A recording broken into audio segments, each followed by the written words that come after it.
Ça va les amis? C'est pas trop lourd?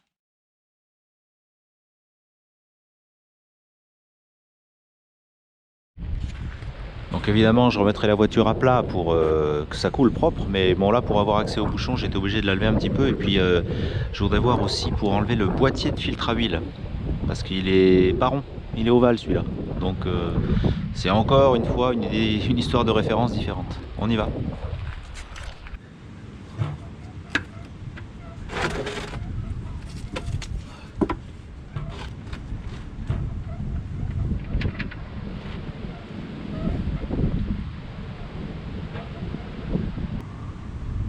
Elle est quand même relativement fluide, hein.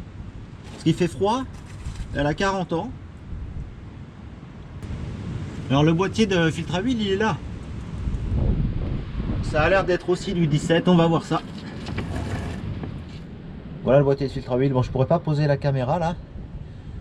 Mais c'est un écrou de 17 en bas, puis je dois sortir le bloc, je pense, qui contient le filtre papier.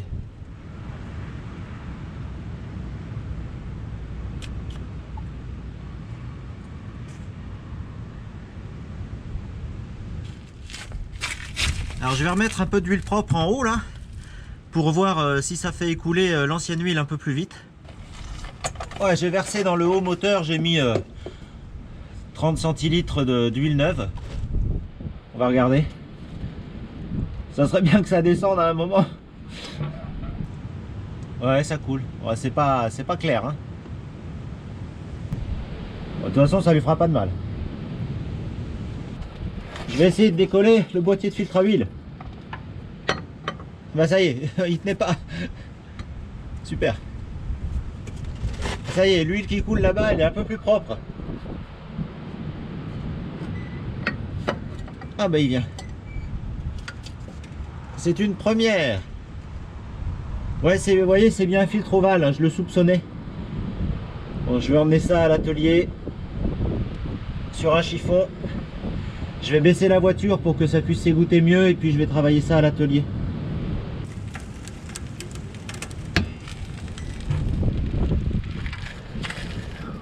Bon, je suis à l'atelier, donc ça c'est mon bouchon de vidange moteur.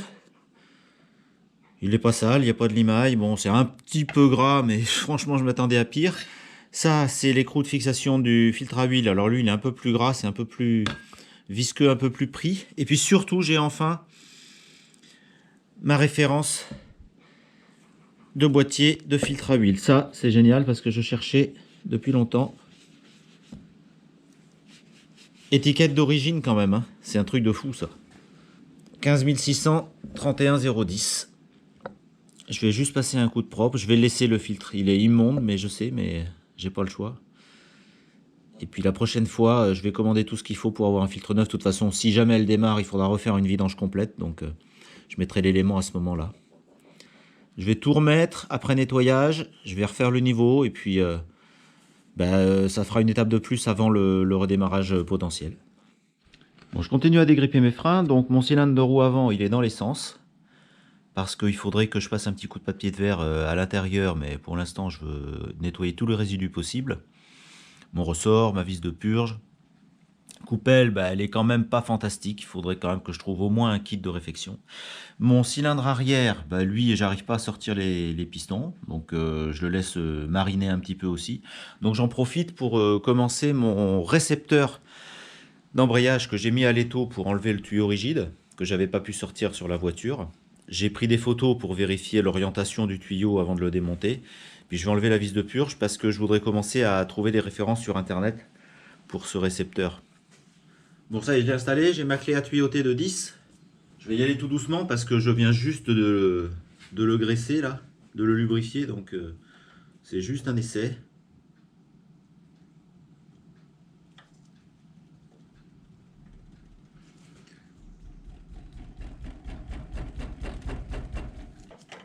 On va pas s'énerver. Je suis pas pressé, je suis pas à la seconde, j'ai attendu 42 ans.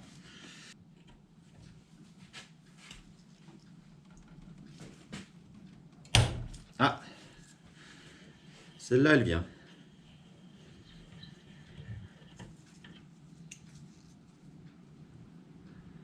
Ouais. C'est un beau tuyau en cuivre.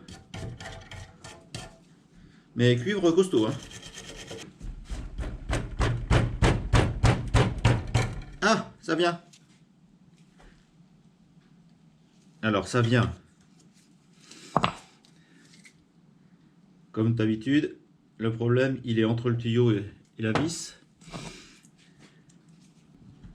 Ouais, là, je vais tordre le tuyau, donc c'est pas la peine. Et ce que je vais faire...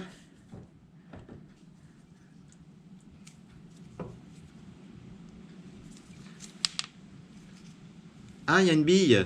Il y a une bille dans le fond. D'accord.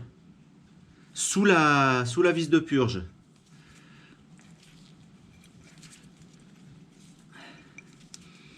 Donc, ouais, ça va. Je démonte mon récepteur d'embrayage. C'est pas hyper orthodoxe. Là, il n'y a pas de bille. Donc la bille, je vais essayer de pas la perdre. Et puis ben, ça, je vais bien le laisser tremper. C'est grippé, mais c'est peut-être un peu tordu aussi. Ça a peut-être été tordu, j'ai l'impression, parce que c'est pas du tout dans l'axe.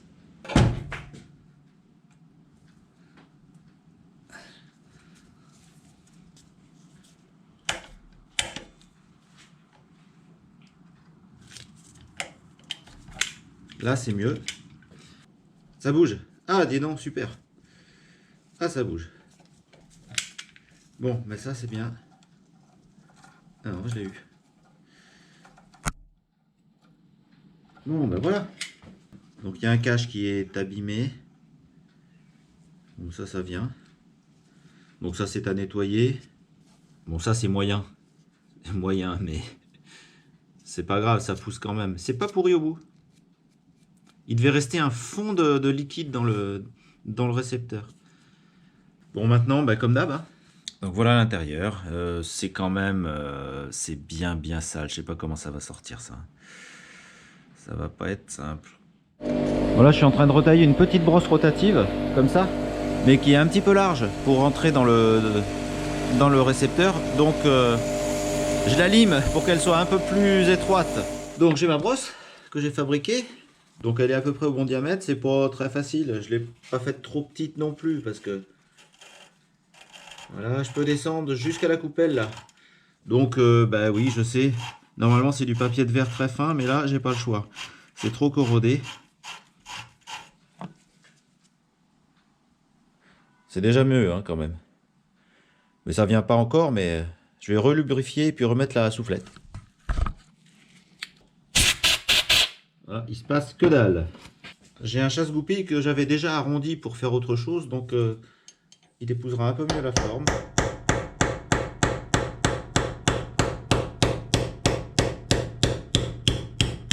Ça bouge? Bon, je suis allé manger hein, quand même, mais ça y est, j'ai manœuvré le piston plein de fois. Et avec un dernier coup de soufflette, il est sorti.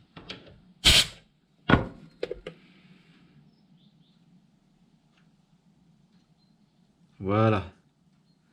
Voilà la bestiole. Mais il n'a pas l'air complètement pourri. Hein. Bon, je laisse toujours tremper mes pièces de frein d'embrayage.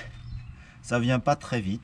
Donc, comme la pompe à eau est complètement grippée, je vais essayer de la sortir pour regarder ce qui se passe à l'intérieur. Bon, si jamais on veut redémarrer le moteur, on pourra le faire tourner un peu quelques temps, même si elle n'est pas opérationnelle. On coupera avant que ça chauffe.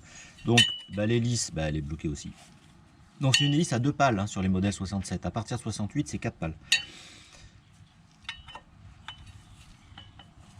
Donc, l'hélice, bah, elle vient. Alors, de toute façon, c'est juste pour gagner un peu de place. Elle n'est pas trop serrée. C'est des vis de 10. Avec rondelle freinante. Ouais, pompe à eau, tout ça, toutes ces pièces là, c'est plus dispo, hein, donc je sais pas comment je vais faire. On va voir ce qu'elle a la pompe à eau, pourquoi elle est grippée. Je découvre en même temps que vous, c'est marrant, hein, je connais pas du tout. Hein.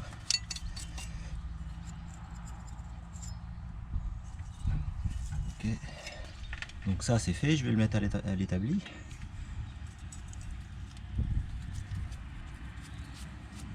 Et puis ben, y a 4 vis pour la pompe à eau, 2 de ce côté, 2 de ce côté, dont une qui maintient la patte de support d'alternateur.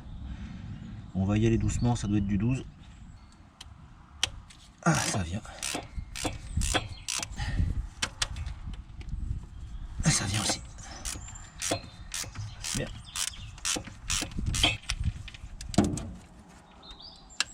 Ah bah ça vient aussi.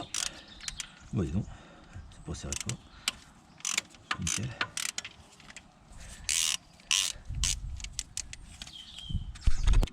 Ok, bon, et bien là je crois que cette fois on est pas mal. J'ai même pas besoin de taper a priori.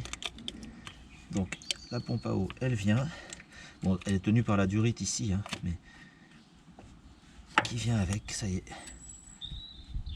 Voilà. Ouais. Bon, on va voir ça à l'atelier. Ah, il y a des vis là. Le joint il passe autour des vis, ouais. Ok, on va voir ça. Donc à l'arrière de la pompe à eau, il y a une tôle, hein, une plaque métallique qui est tenue par 2 vis à tournevis plat en haut. Et c'est un peu dur, j'ai pas réussi pour l'instant. Donc je l'ai décollé très légèrement pour pas la tordre avec un autre tournevis. J'ai graissé un petit peu, j'ai mis du WD-40 et puis j'ai pas trop envie d'utiliser un tournevis à frapper. Donc je vais essayer avec un tournevis normal et puis une clé qu'on enfile sur le manche du tournevis.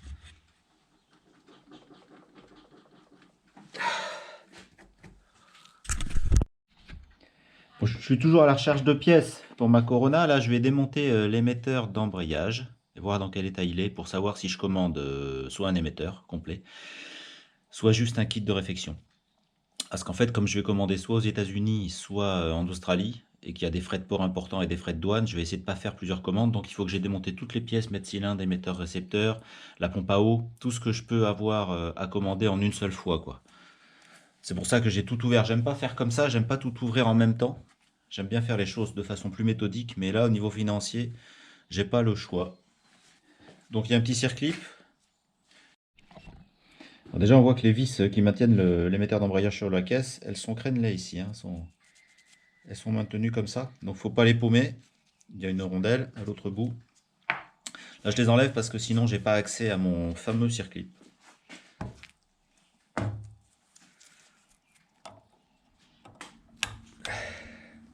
Il vient doucement. Mais il est bien enfoncé, donc...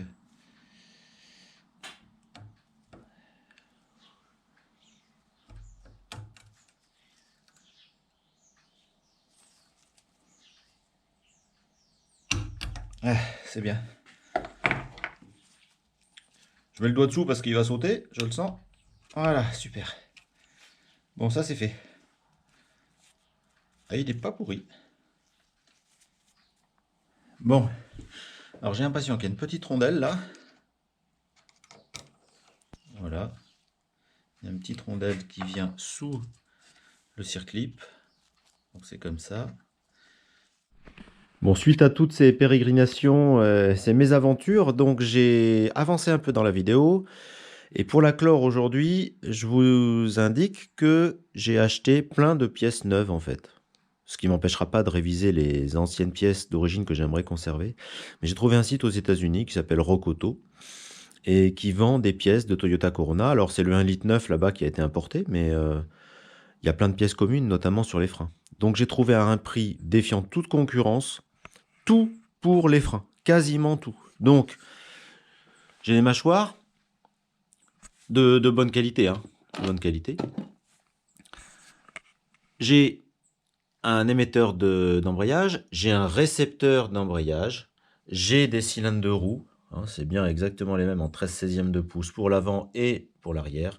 J'ai des flexibles de frein, et puis bah, ici j'ai tout le reste des cylindres.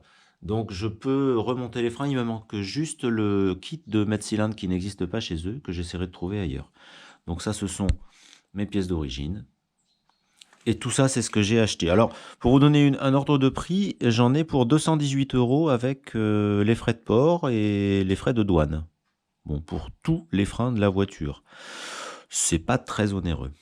Ailleurs sur internet, j'ai trouvé un filtre à air qui n'était pas facile à dénicher et puis un filtre à huile, le fameux ovale là, avec sa boîte d'origine. Donc là, je suis presque prêt à redémarrer. Enfin, à redémarrer, pas la voiture, moi, à redémarrer moi, le bricolage là-dessus.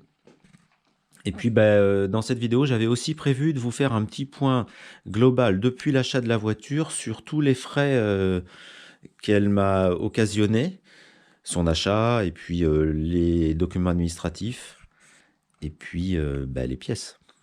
Donc ça, je vais le faire maintenant. Et puis la prochaine fois, ça sera un essai de redémarrage du moteur. À la prochaine, salut, c'était la chaîne de Gros Sourcils.